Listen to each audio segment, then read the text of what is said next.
Hi, this is Steve Butler again, and I wanted to tell you something really special about the Cheri Jo Bates murder. The envelopes that the Cheri Jo Bates letters came in, the ones that said Bates had to die, are a pictorial illustration of how the killer stalked her, followed her, and murdered her. And I want to show you that right now in this video. So I have the three envelopes of the letters here in a file. And the postmarks are not real. As you can see, the stamps are above the postmark. It was designed by the person who created this envelope, and it illustrates the murders sequences. So here's the one that went to her father. So that's the killer. That's the desk in the library, and that's Cheri Jo Bates. So he's entering the library, and he's watching her, and he's heading to the desk. Now here's the envelope to the letter that went to the press enterprise. Let's blow that one up. As we blow that one up, he's now seated at the desk. He's watching her and he's writing the poem that was later found by the janitor at the desk that talks about this murder. Right? So there's the desk, there's him, and there's Cheri Jo, and you see his hand, he's writing that poem. So that poem was written while he was watching her in the library. That's when that was put together.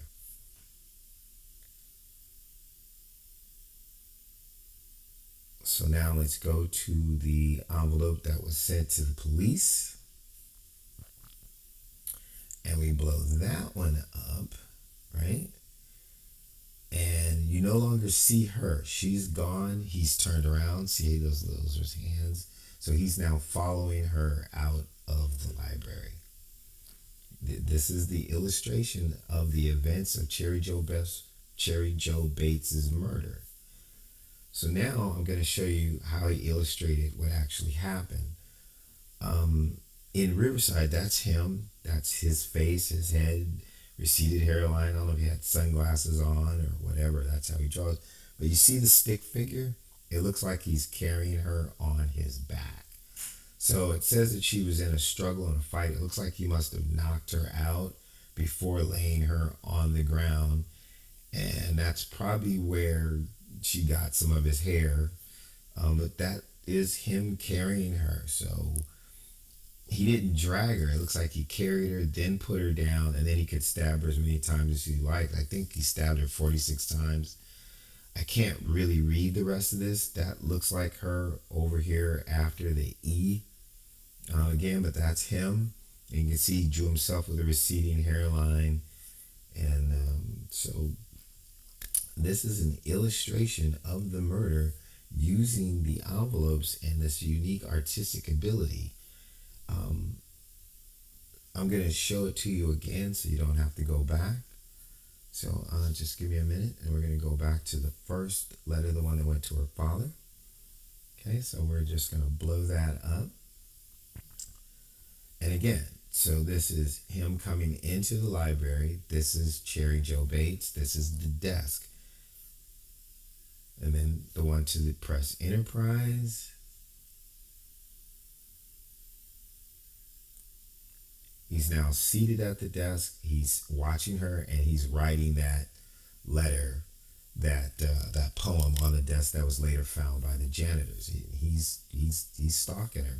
He's watching her, he's checking her out, and he's writing the poem, which is a code about the murder to the rest of the Zodiac people.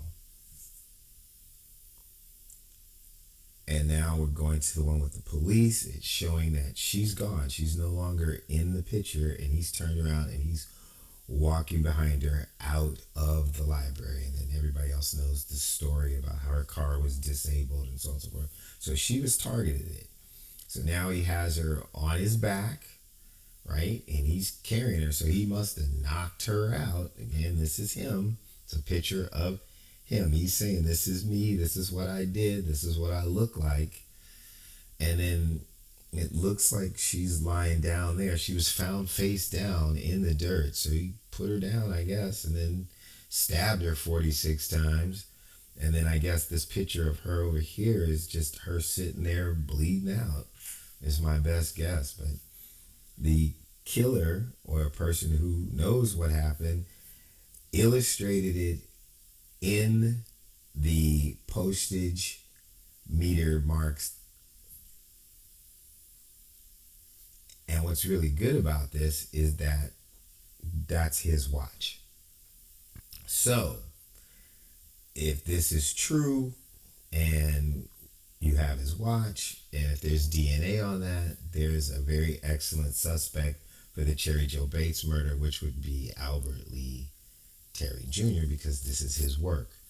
And then here's the poem that he etched on the desk, in my opinion, and that is a coded message to Charlie and Elin, who were living together at the time in San Francisco. And this all is code telling them about the fact that she's going to die NAS time, which is Pacific Standard Time, at Riverside on Halloween. I can tell you more about that later. That's it. That's the presentation.